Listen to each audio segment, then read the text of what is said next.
ओम गणेशाय नमः। ओम नमः शिवाय। मैं निखिल ज्योतिषाचार्य आप सभी का मेरे चैनल पर पुनः स्वागत करता हूं। आशा करता हूं कि आप सभी स्वस्थ होंगे। महादेव की कृपा आप सभी पर सदैव बनी रहे। ये वीडियो वृषभ यानी कि टॉरस के लिए बहुत महत्वपूर्ण है, क्योंकि वीडियो है 27 मई से 2 जून के साप्ताहिक राशिफल के बारे में। मेरा साप्ताहिक राशिफल चंद्रमा के ऊपर आधारित होता है, चंद्रमा की गति पर आधारित होता है। चंद्रमा 2.25 से 2.5 दिन में राशि बदल लेते हैं, तो स्वाभाविक है कि पूरे हफ्ते में जो कि 7 दिन का होता है वो अलग अलग भावों में रहेंगे, राशियों में रहेंगे, ग्रहों के साथ युति योग दृष्टि संबंध बनाएंगे। चंद्रमा मन के कारक होते हैं और जिस भाव में जाते हैं उसको एक्टिवेट कर देते हैं, इसीलिए डे टू डे एक्टिविटीज़ पर चंद्रमा का बहुत प्रभाव होता है और इसीलिए साप्ताहिक राशिफल की महत्वता बढ़ जाती है, ताकि आप समझ पाएँ कि आने वाले हफ्ते में क्या अच्छा क्या बुरा, या किस प्रकार से अपने जीवन को थोड़ा सा आगे लेके जाएं।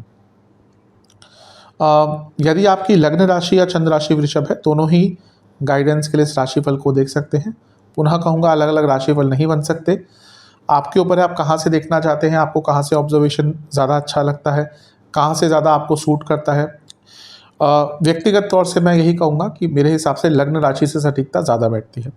तो शुरुआत करते हैं। चंद्रमा 27 तारीख को राशि बदलेंगे शाम के 4 बजे और आपके नवम भाव यानी कि मकर में, कैप्रिकॉर्न में आकर बैठ जाएंगे और 29 तारीख रात के 8 बजे तक यहीं पर रहेंगे। चंद्रमा का नवम भाव में आना बहुत अच्छा होता है।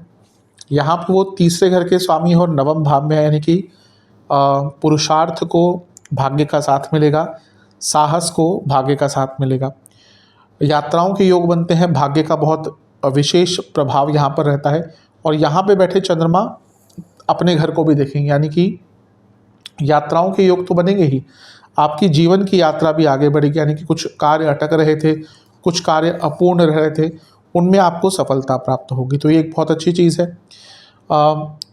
यहाँ पे चंद्रमा जब बैठे हैं तो उन पर गुरु की दृष्टि है, गुरु की नवी दृष्टि, और गुरु की नवी दृष्टि भी बहुत शुभ होती है। खैर, गुरु की सारी ही दृष्टियाँ शुभ होती हैं, और गुरु अगर हम देखें तो आपके लिए लाभेश हैं, तो लाभ कुछ प्राप्त होगा। गुरु शुक्र के साथ बैठे हैं जो लग्नेश हैं, यानी कि कुछ धन के मामले में, भौतिक सुखों के मामले में बहुत शुभ आपको यहाँ पर प्राप्त हो सकता है। तो हफ्ते का शुरुआती भाग ही आपके लिए विशेषता लेके आ रहा है, शुभता लेके आ रहा है। यहाँ पे बहुत संपन्नता आपके जीवन में दिख रही है। ध्यान बस आपको ये देना है कि चंद्रमा जब अपनी राशि को देखते हैं तो सेंसिटिव कर देते हैं उस भाग को, और तीसरा भाव है कम्युनिकेशन का, तो थोड़ा सा अपने कम्युनिकेशन पर अवश्य ध्यान दीजिएगा। अदरवाइज तो ये जो समय है आपका अच्छा ही है। गुरु अष्टम के स्वामी भी हैं, इसलिए जब अपने बड़ों से, अपने बॉसेस से बात करें तो थोड़ा सा केयरफुल रहेगा। और नवम के चंद्रमा ये बताते भी हैं कि अपने मैनेजमेंट से, अपने बॉसेस से थोड़ा सा केयरफुल होकर बात कीजिएगा। यहाँ पे ईगो क्लैशेस होने की संभावना बढ़ जाती है, बन जाती है। नवमांश कुंडली बता रही है कोई बहुत अच्छी न्यूज़ आ सकती है, बहुत बड़ा लाभ हो सकता है। दशमांश कार्य क्षेत्र में थोड़ा सा इन्वॉल्व रहिएगा, क्योंकि यहाँ पे आपका फोकस भी हट सकता है, गलतियाँ भी हो सकती हैं। अच्छा समय चलते हुए भी ये चीज़ें प्रभावित करेंगी। बिजनेस में एक उदासीनता रहेगी, क्योंकि जो आप एफर्ट कर रहे हैं शायद वो मेटलाइज नहीं हो पा रहे। कोई बात नहीं, थोड़ा धैर्य दिखाने की आवश्यकता है। लव लाइफ में एक हारमोनियस एटमॉस्फेयर रखिएगा। यहाँ पे एटमॉस्फेयर थोड़ा सा टेंस हो सकता है, तो आपको कोशिश करनी है कि वातावरण अच्छा रहे। वैवाहिक जीवन ठीक दिख रहा है, अच्छा समय जाएगा, एक दूसरे को समझ पाएंगे। जहाँ तक स्टूडेंट्स की बात है, अकेलापन बहुत रहेगा, थोड़ा सा कॉन्फिडेंस भी यहाँ पर कम दिख रहा है। सेहत, गले के रोग, थायराइड और पीठ से संबंधित, लोअर बैक आदि से संबंधित या नसों के रोग तंग कर सकते हैं। सर्वाष्टक में आपका लाभ स्थान बली है। जैसा मैंने कहा, ये हफ्ते का शुरुआती भाग भौतिक रूप से संपन्नता दिखा रहा है। 29 तारीख रात के 8 बजे चंद्रमा राशि बदलेंगे और आपके 10वें घर यानी कि कुंभ में बैठ जाएंगे, और 31 तारीख रात के 11 बजे तक यहीं पर रहेंगे। चंद्रमा का 10वें घर में आना अच्छा ही होता है। आपके उपचय स्थान के स्वामी है और एक उपचय भाव में आने, यानी कि जीवन आगे बढ़ेगा, जीवन की गति आगे बढ़ेगी। यहाँ पर शनि के साथ युति है, शनि भाग्येश है और कर्मेश है, यानी कि भाग्य साथ देगा कर्मों में। तो ये सब अच्छा है। बस एक चीज़ हमेशा होती है, मैं बताता हूँ कि शनि और चंद्रमा का कुछ भी मिलन हो गया दृष्टि द्वारा साथ में बैठकर, तो क्या बनता है? विषदोष। और 10वें घर में विषदोष यानी कि कार्य क्षेत्र में लड़ाई झगड़े, कार्य क्षेत्र में थोड़ा सा मन ना लगना, गलतियां होना, और ये दोनों मिलकर चौथे घर को देखेंगे, यानी कि फैमिली में भी थोड़ी उदासीनता, फैमिली में एक उच्चाट सा माहौल। और पर्सनल लाइफ पर भी, इमोशनल लाइफ पर भी इसका बुरा प्रभाव पड़ता है। तो थोड़ा सा इमोशनली डाउन फील कर सकते हैं। समय अच्छा है, अपने आप को थोड़ा अपलिफ्ट रखिएगा, मेडिटेशन कीजिएगा, अच्छे लोगों से अपने आप को घेर के रखिएगा ताकि ये समय आपका अच्छा गुजरे। गुरु से केंद्र में है यानी कि गजकेसरी योग बन रहा है और ये भी बता रहा है कि संपन्नता रहेगी। बस आपको अपनी मनः स्थिति पर ध्यान देना है। नवांश कुंडली बता रही है कि सरकारी कार्य अटक रहे थे पूर्ण होंगे और सरकार से कुछ लाभ हो सकता है। दशमांश कार्य क्षेत्र में थोड़ी गलतियां होती हुई दिख रही हैं, ध्यान दीजिएगा।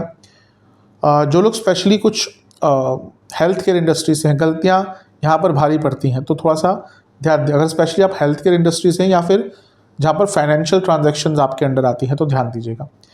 जहाँ तक बिजनेस की बात है, ठीक है, समय अच्छा लाभ दिख रहा है यहाँ पर। लव लाइफ, अपने सोचने के तरीके में बदलाव बहुत लाने पड़ेंगे, आप बहुत गलत तरीके से सोच सकते हैं इस टाइम पर।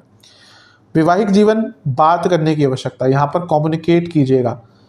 कई चीज़ें कम्युनिकेशन से ही सॉल्व हो जाती हैं। जहाँ तक स्टूडेंट्स की बात है, ठीक है सब कुछ, लेकिन कॉन्शियस लेवल पर थोड़ा सा अपनी सात्विकता पर ध्यान दीजिए, क्योंकि ऐसा लग रहा है बहुत तामसिक सा आपकी प्रवृत्ति हो गई है। जहाँ तक सेहत की बात है, कफ रोग, गले से संबंधित रोग और छाती से संबंधित प्रॉब्लम्स तंग कर सकती हैं। नसों के रोग बने रहेंगे। सर्वाष्टक में आपका अष्टम स्थान बली है। किसी पर भरोसा इस टाइम पर मत कीजिएगा, उसका नुकसान आपको प्राप्त होगा। 31 तारीख रात के 11 बजे चंद्रमा राशि बदलेंगे और मीन राशि में आ जाएंगे यानी कि 11वें घर में, और सप्ताह के अंत तक यहीं पर रहेंगे। इसी दिन बुध का भी राशि परिवर्तन हो जाएगा और वो आपके लग्न भाव में आकर विराजमान हो जाएंगे। चंद्रमा का 11वें घर में आना विशेष ही रहता है, अच्छा ही रहता है। चंद्रमा आपके लिए देखा जाए तो तीसरे घर के स्वामी हैं, जो इच्छाओं का या काम त्रिकोण का भाव है, और जब वो एक और काम त्रिकोण में आते हैं नहीं कि कोई बड़ी इच्छा पूरी होती है। चंद्र मंगल योग बन रहा है, पैसे के लिए बहुत अच्छा होता है। प्रॉब्लम बस ये है कि ग्रहण दोष भी है और अंगारक दोष के साथ भी राहु मंगल के साथ चंद्रमा बैठे हैं। गुस्सा बहुत रहेगा, वासनाएं बहुत रहेंगी, इच्छाएं बहुत रहेंगी, और इच्छाओं का वेग आपसे कुछ गलत भी करवा सकता है। तो इस चीज़ पर बहुत ध्यान देना है कि इच्छाएं आप पर बहुत भारी ना हो जाएं। वैसे इच्छाओं का भारी होना बहुत आम चीज़ है, हम सब कहीं ना कहीं उसके अधीन रहते हैं, लेकिन यहाँ पर आपको कोशिश करनी है कि इच्छाओं से थोड़ा सा बच के रहें। इच्छाएं आपको गलत डायरेक्शन में कब लेकर चली जाएंगी आपको खुद भी ये ज्ञात नहीं रहेगा। इसीलिए अपने इच्छाओं के वेग पर, वासनाओं पर, डिज़ायर्स पर बहुत ध्यान देना है। ग्रहण दोष है, अचानक से मन भयभीत हो जाएगा, अचानक से मन चिंताग्रस्त हो जाएगा, अचानक से आगे के बारे में बहुत सोचना शुरू कर देंगे, अचानक से चिंतित हो जाएंगे। तो इन सब पर बहुत ध्यान देना है। अच्छी चीज़ यह है कि शुक्र से भी और गुरु से भी 11वें में है, और 11वां स्थान अपने आप में लाभ का है। धन के मामले में या भौतिक जीवन के मामले में कोई बहुत बड़ा लाभ यहाँ पर प्राप्त होने की संभावना है। नवांश कुंडली कह रही है कि थोड़ा सा वास्तविकता के पास रहें। दशमांश कुंडली कार्य क्षेत्र में क्रिएटिविटी बहुत दिख रही है। बिजनेस में कुछ कार्य अटक सकते हैं, पेमेंट्स अटक सकती है। जहाँ तक लव लाइफ की बात है, चेंजेस आते हुए दिख रहे हैं, तो अपने आप को उन चेंजेस के अनुसार बदल लीजिएगा। ये टाइम थोड़ा सा फ्लेक्सिबल रहने का है। वैवाहिक जीवन में अच्छा टाइम नहीं दिख रहा, ऐसा लग रहा है कि बाहरी लोग इतने इंटरफेयर कर रहे हैं कि आपका मैरिड लाइफ प्रभावित हो रहा है।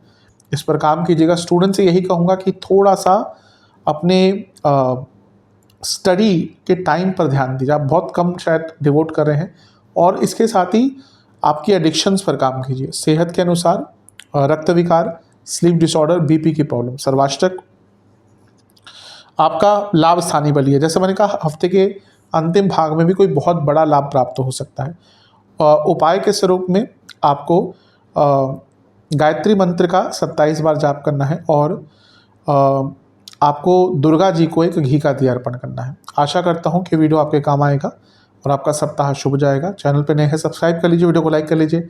अगली वीडियो में मिलूंगा, तब तक के लिए ओम नमः शिवाय।